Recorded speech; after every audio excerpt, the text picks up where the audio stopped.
sebagai umat beragama, dan tema 3, subtema 4 yaitu tugasku dalam kehidupan bermasyarakat. Kita sama-sama akan belajar muatan pelajaran PPKN, yaitu keberagaman individu berdasarkan agama, keberagaman individu berdasarkan suku, serta keberagaman individu berdasarkan usia. Sebelum kita awali pelajaran dengan membaca basmalah bersama, Bismillahirrahmanirrahim. Siapkan alat tulis kalian, BBD jilid 3 kalian, dan buku tematik kalian. Kita mulai saja ya. Tahukah kalian apa itu keberagaman? Pada video sebelumnya Ustazah sudah pernah menerangkan keberagaman adalah perbedaan yang ada di masyarakat. Kali ini kita akan mengulang lagi 3 keberagaman. Yang pertama yaitu keberagaman individu berdasarkan agama. Kalian tahu kan kalau di Indonesia ada 5 agama. Perhatikan gambar berikut. Ada Udin yang beragama Islam, Edo yang beragama Kristen, Beni yang beragama Kristen, kemudian ada Lani yang beragama Buddha, ada Dayu yang beragama Hindu, sedangkan ada Meli yang beragama Konghucu. Itu ada 5 agama yang ada di Indonesia. Karena agamanya berbeda, tempat ibadahnya pun berbeda, hari besarnya berbeda. Misalnya kalau hari besar umat Islam adalah Idul Fitri, kalau hari besar umat Kristiani adalah Natal, ya toh. Kalau hari besarnya umat Hindu adalah Nyepi. Jadi berbeda-beda. Kitab sucinya pun berbeda. Setiap umat beragama memiliki kitab suci sendiri-sendiri. Kalau umat Islam, kitab sucinya adalah Al-Quran. Itu adalah keberagaman individu yang pertama, yaitu keberagaman berdasarkan agama. Yang kedua, ketika agamanya berbeda, mengucapkan salam pun dengan teman atau orang lain yang bertemu sapa juga berbeda. Misalnya ada umat Islam yang bertemu dengan temannya akan berkata Assalamualaikum warahmatullahi wabarakatuh, ya toh?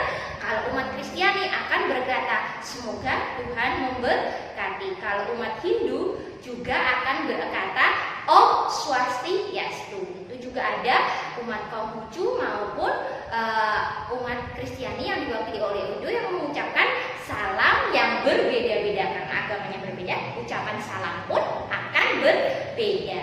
Yang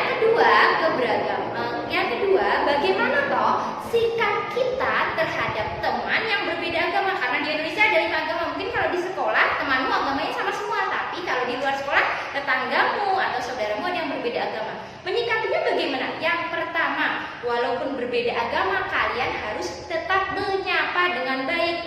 Halo, apa kabar? Kalau sama umat muslim, Assalamualaikum. Yang kedua, kalian harus tetap saling tolong menolong. Yang ketiga, kalian harus tetap bekerja sama antar kelompok. Yang keempat, kalian harus menghormati teman ketika beribadah. Maaf ya, aku izin dulu, aku mau beribadah. Kalian juga harus mengizinkan ya. Itu namanya menghormati. Yang kelima, antar umat beragama dilarang memaksakan kehendaknya. Udah ikut aku saja, ibadahnya di masjid, nggak boleh. Kita harus menghormati agama teman kita. Yang ke-6, kita tidak boleh mencampuri teman yang berbeda agama dalam beribadah. Jika mereka ingin beribadah, dipersilakan untuk beribadah. Berikutnya, yang kedua, keberagaman individu berdasarkan suku. Kalian perhatikan dulu. Diingat-ingat, Dayu dari suku apa? Dayu itu dari suku Bali.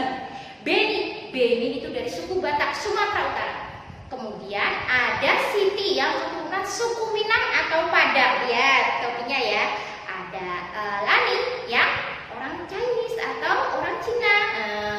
Kemudian ada Udin yang suku Betawi dan Edo yang suku Papua. Jadi teman-teman Siti itu berbeda suku, ya kan? Lihat bajunya, baju adatnya berbeda. Ketika berbeda suku biasanya juga bahasa daerahnya juga berbeda.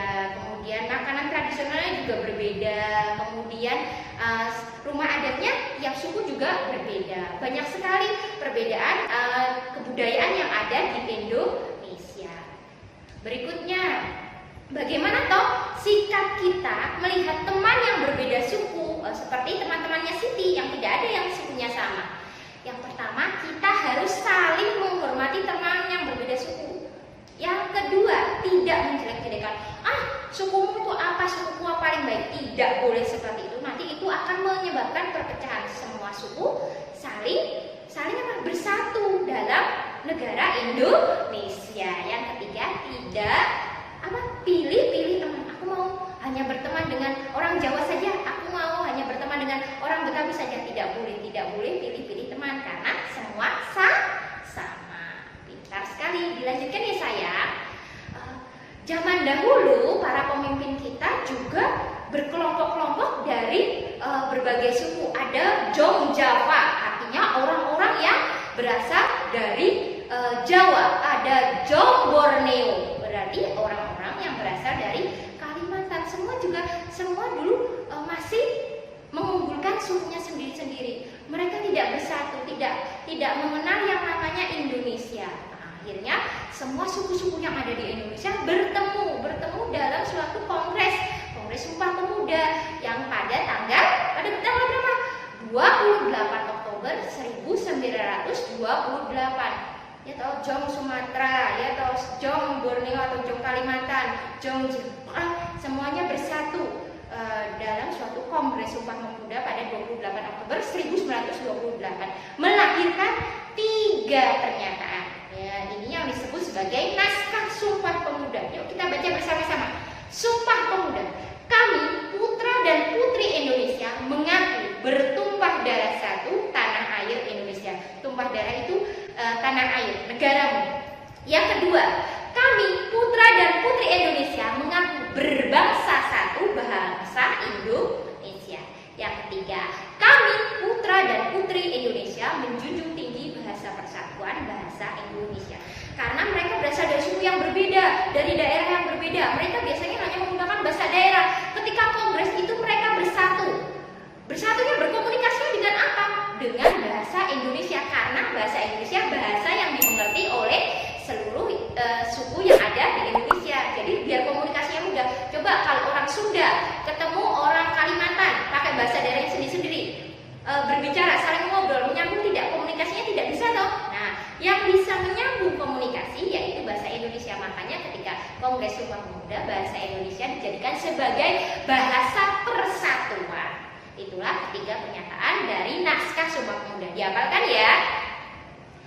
Sekarang yang ketiga adalah keberagaman individu berdasarkan usia. Kita lihat dulu. Paman, ayah, dan ibu disebut orang dewasa. Kok bisa, Us? Berikutnya, kenapa paman, ayah, dan ibu disebut orang dewasa? Nah, Siti adalah anak-anak, Zahra remaja, paman, ayah, dan ibu orang dewasa. Umur 0 sampai 12 tahun kamu disebut sebagai usia anak-anak. Sedangkan Zahra itu disebut remaja karena usianya sudah 13 sampai 17 tahun, itu disebut remaja. Sedangkan paman, ayah, dan ibu disebut dewasa karena umurnya di atas 18 tahun ke atas. Jadi kalau kamu nanti berusia 18 tahun ke atas, kamu dikategorikan atau dikelompokkan sebagai orang dewasa. Itulah keberagaman yang ketiga, yaitu keberagaman individu berdasarkan usia.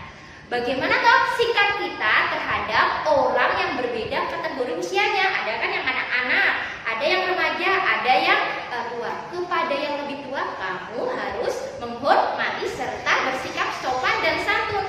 Diingat-ingat ya. Yang kedua, kepada yang lebih muda, misalnya adikmu atau saudaramu sepantaran, kamu bisa saling membantu, menyayangi. Ya, itu adalah 2 sikap yang harus kita selalu perhatikan. Berikutnya, kalian akan mengisi tabel berapa toh usia anggota keluarga kalian. Kalian juga ditulis, misalnya namamu, Ananda siapa? Kamu tuliskan, kamu itu kategori, masuk kategori apa? Apakah anak-anak, apakah remaja, apakah dewasa? Ayah bundamu juga ditulis namanya, umurnya berapa, masuk kategori apa? Kamu isikan pada tabel ya sayang. Kemudian setelah kamu mengisikan tabel, kamu perhatikan 6 soal berikut. Nanti kamu tuliskan jawaban saja dengan menggunakan tegak bersambung pada halaman kotak-kotak yang sudah disediakan. Yang pertama, nomor 1, kamu lihat pada gambar. Siti dan teman teman-teman memiliki keberagaman individu berdasarkan apa? Tadi kan ada 3 keberagaman. Dilihat gambarnya ini. Siti dan teman-teman memiliki keberagaman individu berdasarkan apa? Kamu isi ya sayang. Yang kedua, Sumpah Pemuda lahir pada tanggal berapa? Tanggal, bulan, dan tahun. Kamu sebutkan. Yang ketiga, lihat. Ada 2 orang yang berumur 20 tahun dan 35 tahun. Keberagaman individu pada gambar di atas, usianya apa? Kamu masuk usia apa pada gambar itu? Kategori apa? Yang keempat, jika ada temanmu yang izin pulang untuk beribadah, bagaimana sikapmu? Kamu isikan juga pada lembar BBD-mu. Yang kelima, lengkapilah. Ini adalah salah satu pernyataan pada naskah Sumpah Pemuda. Kami putra dan putri Indonesia mengaku berbangsa yang satu, titik-titik. Lengkapilah. Kamu bisa lihat pada halaman BBD sebelumnya ya. Dan yang terakhir, lihat pada gambar nomor 6 itu ya. Ada gambarnya ya. Sikapmu terhadap individu pada gambar di atas bagaimana? Orang kategori usia tersebut jika kamu bertemu, kamu harus bersikap bagaimana? Jika kamu ketinggalan, bisa diulangi lagi video ini ya sayang ya. Demikian kita sudah mempelajari keberagaman suku, usia, kemudian agama. Jadi nanti selanjutnya kamu mengerjakan latihan soal dan mengisi tabel. Semoga pelajaran kali ini bermanfaat. Astagfirullah.